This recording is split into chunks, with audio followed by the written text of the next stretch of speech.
Morgen, ich heiße Cameron und heute skate de Schnee. Ich stamme von Chicago, wo das ist normal.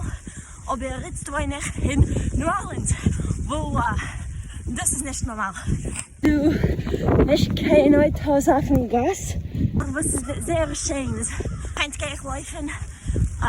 Der Plan ist gewesen, mal öfter will ich es machen, einen Halbmarathon, weil es ist so schön.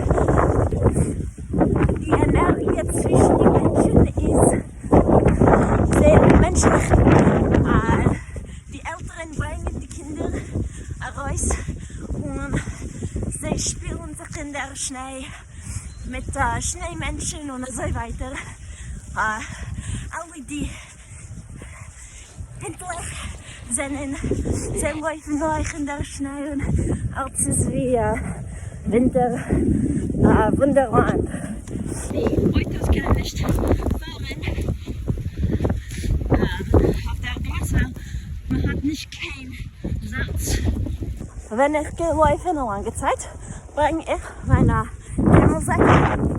Ich weiß nicht, ob wir können das sehen, aber jetzt ist es eisendick.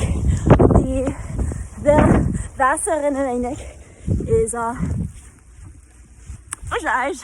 Ich kann nicht trinken, gar nicht.